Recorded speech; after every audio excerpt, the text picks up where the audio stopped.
held the AEW house? Whose house? Whose house?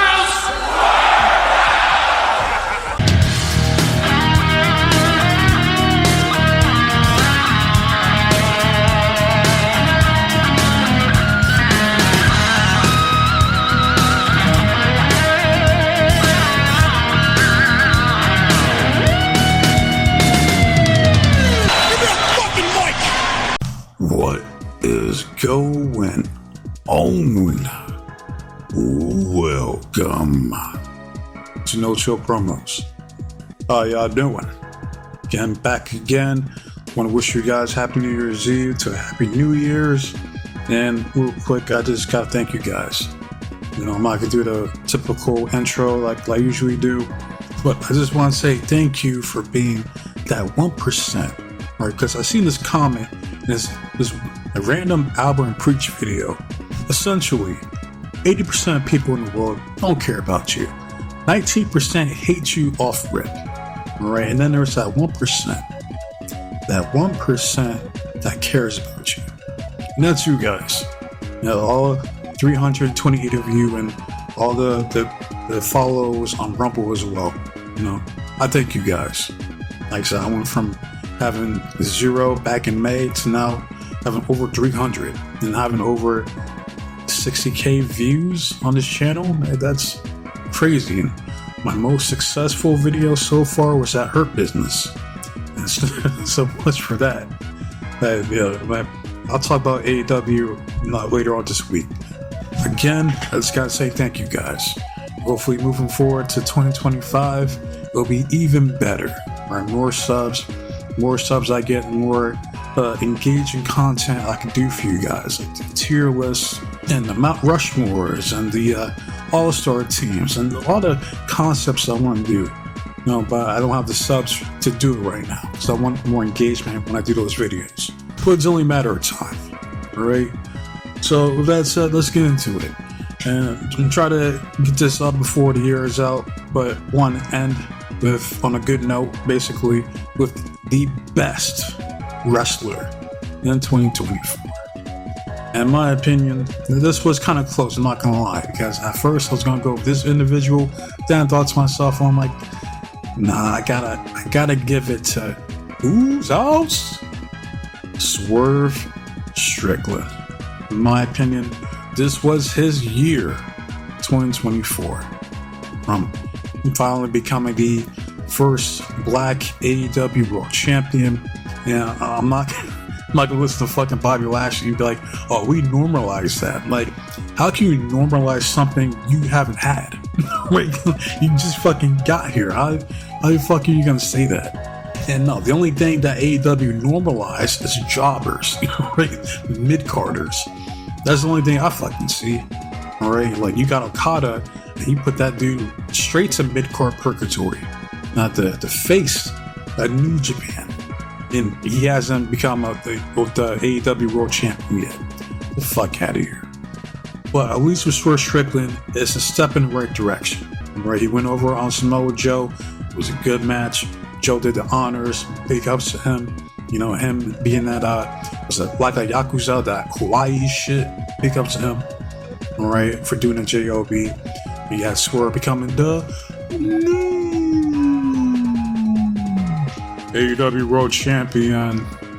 And don't forget, I'll never forget this. They did this man so fucking dirty. Alright, because he becomes champion. Alright, and on Dynamite, we get celebrations for Willow Nightingale, who was the TBS champion, and I believe it was the Ocho, the Chris Jericho Y2NDA. What was he, like the fucking, was he the ROH champion? He had one of those fucking belts. Both those two had celebrations on Dynamite.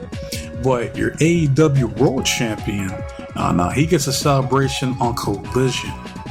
I'll never forget that. I'm like, that was like automatic signal that, like, yeah, we're not all in on Swerve Strickland, right? That's some fucking bullshit. Yeah, MJF can get all fucking celebrations on Dynamite he wants to with the fucking United States belt, but your world champion can't. Get the fuck out of here. Now, even though he was only champion for 126 days, he did more within those 126 days than Cody Rhodes and Gunther combined in their garbage-ass title reigns. Right? I'm not even kidding. Right? He had a good match with, Roger Strong. That was decent. He had an underrated match with Christian Cage. Like, so underrated, in fact, that in my intro, when he does the house call kick, that came from that match that they had. I fucking love that match. He defended against Claudio Castagnoli. That was another good match. And then there's, oi, bruv, I am the villain, bruv, Will Ospreay. He does the honors for his boy doing the JOB. But it doesn't help that he later goes on and says, like, yeah, I didn't want people to think that he was a jobber, that he was a chump, and that he was a fluke. It was like, well, you didn't need to say that. Right? Like, he had to come out and fucking say that, man, because that diminishes his victory. But I guess that thought never occurred to Ospreay. Right? And then he gave Bryan Danielson, the American Dragon, his second WrestleMania moment.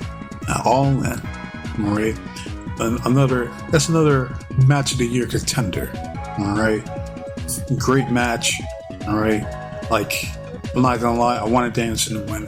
Right? So as like Swerve, it's like Danielson should have been won that fucking belt.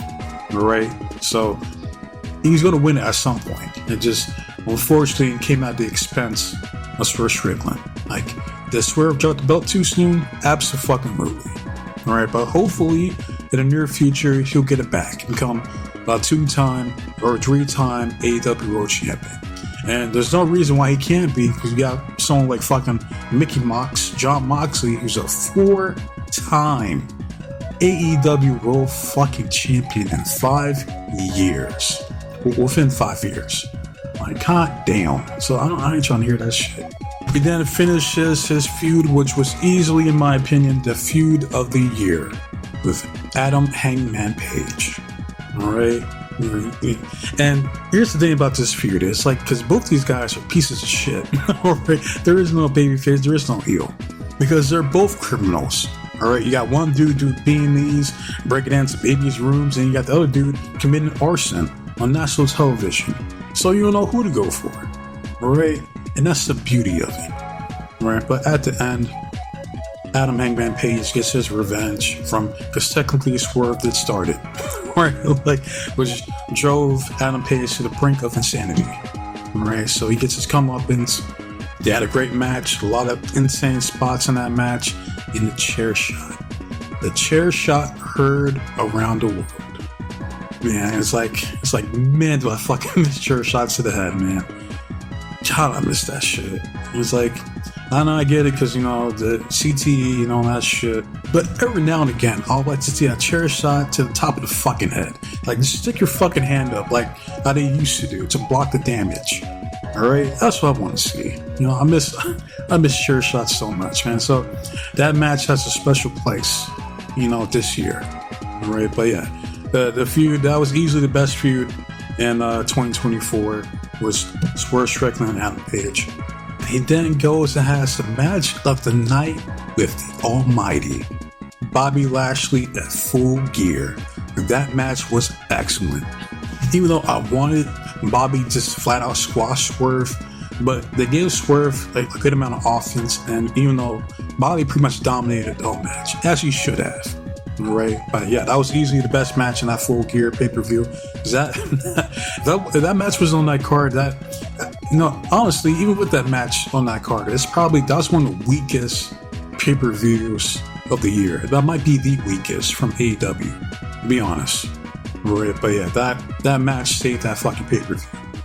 Alright, so in my opinion, 2024 goes to Swerve Strickland.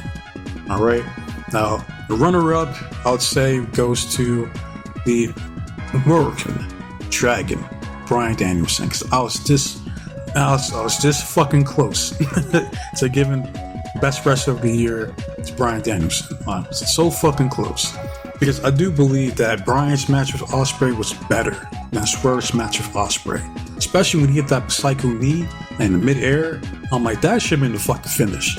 Alright, like, that should have been it. Like, Danielson should have won that match. Alright, but I gotta give it to Swerve because, again, he had the best feud of the year, Van Page. He sacrificed his body, he busts his fucking ass for AEW, you know. I seen this dude on the fucking Breakfast Club with fucking Charlemagne the God and his fucking sissy ass. You know what I mean? Like, he did his thing. Alright, despite some of the limitations that were placed upon him, he did his best. Alright, so in my opinion, the best wrestler 2024 goes to Swerve Strickland. So yeah, that's all I pretty much gotta say about this shit, right? I don't want this video to be too long, so I'm trying to get this up before the year is out, which in other parts of the world it's already fucking 2025, but it's not for me, right? So the ball hasn't dropped yet. But let me know how you guys feel, right? Who do you think is the best wrestler in 2024? Right, put that shit in the comment section. Love it, hate it, comment, subscribe to the channel, it's all to me. I just want to see the engagement and the feedback from you guys. As far as the next video, I might do a Raw review. I don't know, because to be honest, I haven't been watching. I swear it hasn't been any coverage for Raw this past few weeks. So I really don't care. I don't care about Punk and Rollins. I don't care about Judgment Jobbers. I don't care about Liv Morgan. I don't care about Rhea Ripley. I don't give a fuck. Right? And as far as the Women's Intercontinental Championship, I'm like, the two ladies I want to see possibly win weren't even in the fucking tournament. If I'm not mistaken, Kairi Sane and Sonya Deville. So there goes that, and most likely they're going to give it to Lyra Valkyria. So good for her, I guess. I don't fucking know, man. Have to see. But listen up for your guys' time, man. So with that said, be safe, be blessed, protect you and yours, loved ones, especially as we head into the new year over in a couple hours. Because best believe there's going to be some more crazy shit along the way. Alright, but most importantly, trust in God. Adios.